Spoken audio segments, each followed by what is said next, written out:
Welcome to Prasat Banteay Kdei in Siem Reap, Cambodia. This temple was built by King Varaman VII in the 12th century. So in those days, in order for each king to be remembered as, being very powerful and being very well respected, they have to build 4 types of temples. One is to dedicate it to himself, the king himself. 2 is to dedicate to his parent. 3 would be a dedication to the people. And 4 will be a dedication to religion. So King Varaman VII was a Buddhist king. So this temple, Banteay Kdei, is dedicated to Buddhism. And after Varaman VIII took over power, he converted back to Hinduism. And we don't really hear much about Varaman VIII because after he converted to Hinduism, they didn't really progress. So, he wasn't a popular king like the 7th.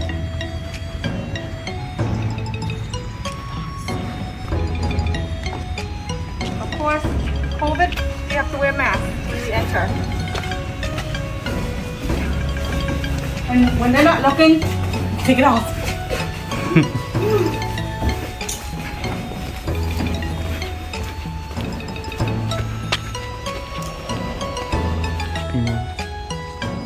Okay, we're getting closer to the main tower of the temple. This temple, the style is similar to Taprum and Bayon. Again, it is built in the 12th century, so temple built by King Varaman around those times kind of have the same style. A lot of it is destroyed during the Khmer Rouge War, but they tried as much as they can to restore everything. So we're gonna get closer to see the main structures.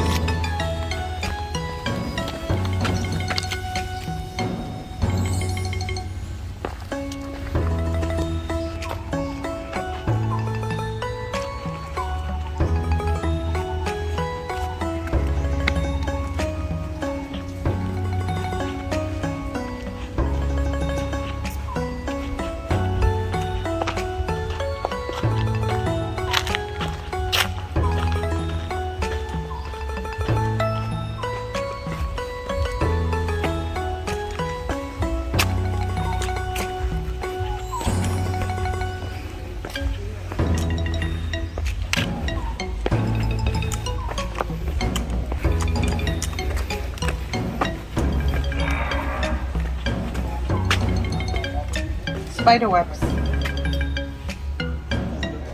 This is a queen. That's not an apsara. I don't know if you can see. That's not an apsara figure. That's a figure of a queen, right?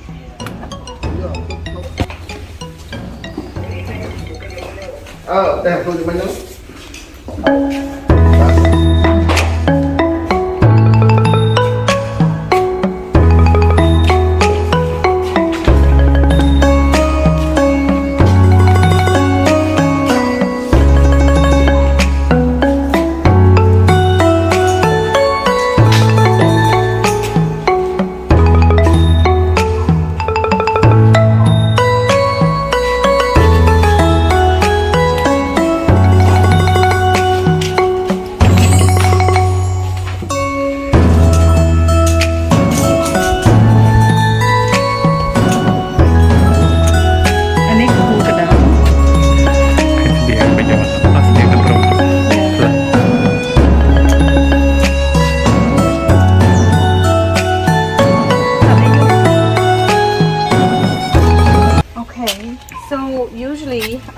At temples that are built dedicated to Buddhism, before you enter, each shrine or each entrance, they always have 2 figures on each side to protect.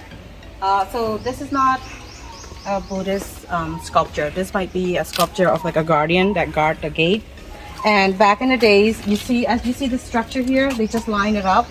You see how there's like squares, and their technique, that's just how they have it. They don't have any stones or any metal or anything.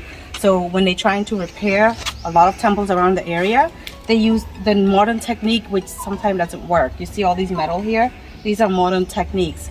And you see some markings here.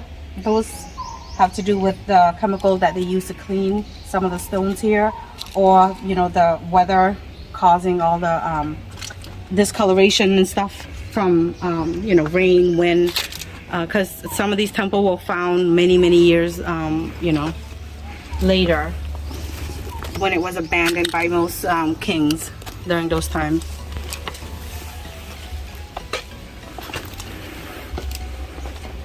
And here's another guardian. You see how this one, he's on this side, and then there's one here on the other side. It's kind of falling apart, so they're holding it together with these wooden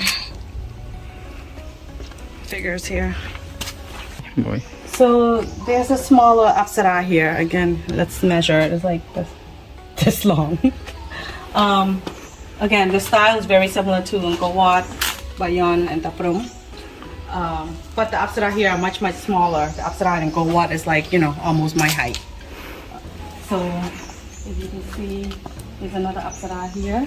We can't touch. And oh, there's a double apsara on all these walls. Look, similar with Apsara style in Bayon. This one is pretty good. This one is in good shape. Let's look at this one. You can see it.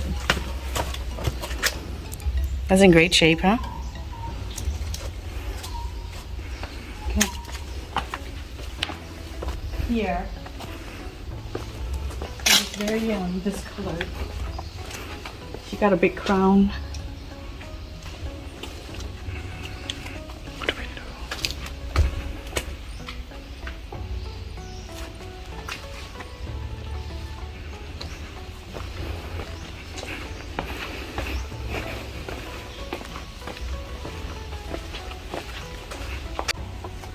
So we walk from the entrance, and this is the middle part of the temple. As you notice, it has 5 peaks, just like Angkor Wat. And the distance that we walk from here, from like the entrance to here, is going to be the same to what the end. So that will be the middle tower. So that is the middle one, and I mean, it's a small scale compared to Angkor Wat, but it's beautiful, and I love it that it's so quiet. Nobody's here. This never happens. Every time I visit, this place is flocked with people. I can almost hear like my own heartbeat.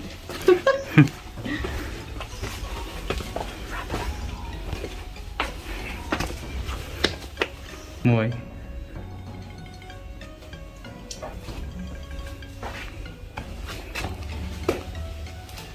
These are all broken statues. This is definitely a statue of the Buddha. He's in a sitting position, and of course it's damaged.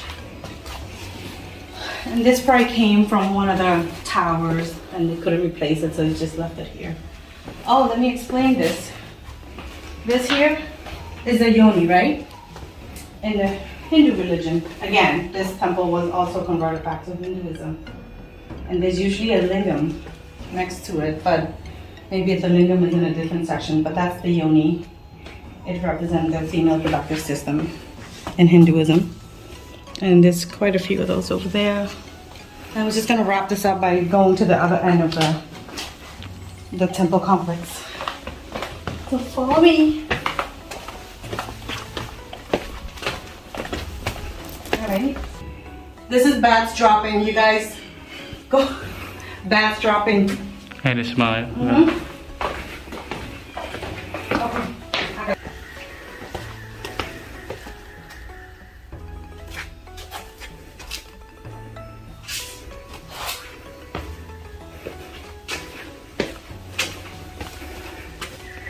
I'm the only one here. I love it. It's because of COVID, nobody's visiting, but I absolutely love being here by myself. That's a tree, also similar to Bayon. Forget. Spoon. Spoon.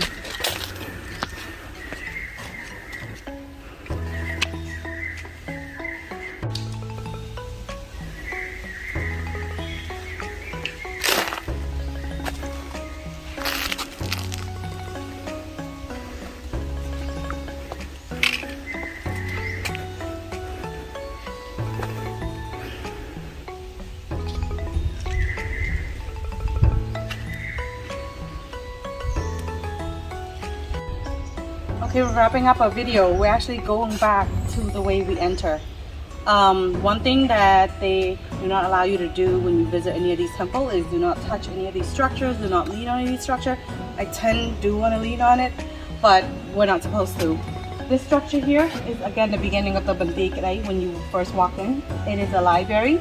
They usually build 2 on each side. This side, the whole structure, not the whole structure, a large portion of it is still intact.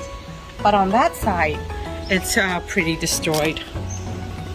This probably happened during the Khmer Rouge War or all the other wars that the king fought.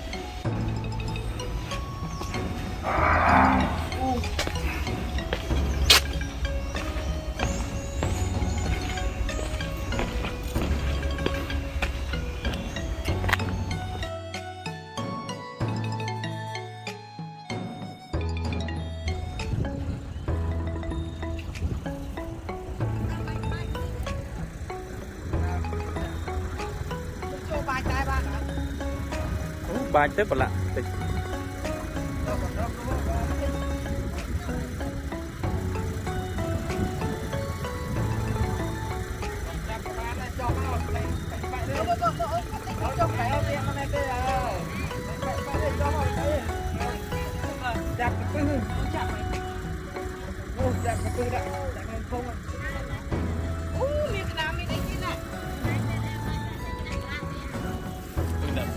Miếng cái đam bên đấy chứ nè.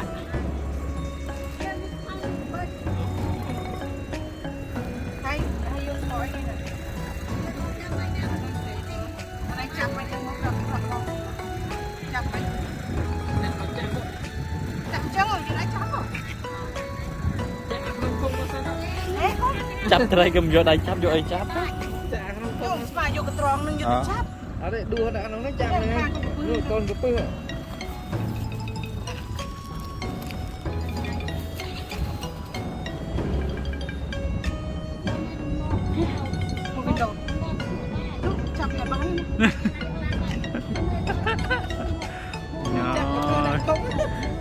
Chập trời lột áo tự sao. Đây mà chặt mà nắng. Rôn này yêu nè, rôn nè. Rôn đam.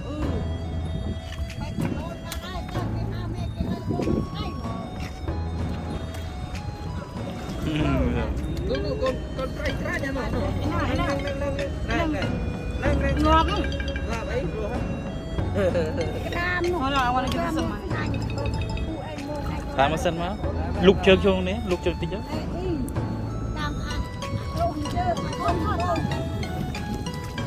It feels nice. Dừng điện. Có lạ cái đấy. Hai đứa lớn xin. Mà lớn mà chẳng bạch tức thì nó lang mà. Căn phải chơi không? Căn phải chơi bên em. Đâu đây Vinh?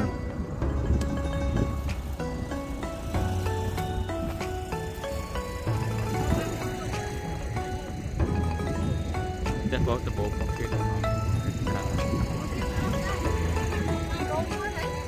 Con. Cầm toàn đãi liên chân sắt. Ở đây về, đi lo chim. Đi lo chim. Ôi sao chú. Đi lo chim. Ok. Là tầm một cái đấy ấy. Dạ, đào tầm một cái chứ thế mà.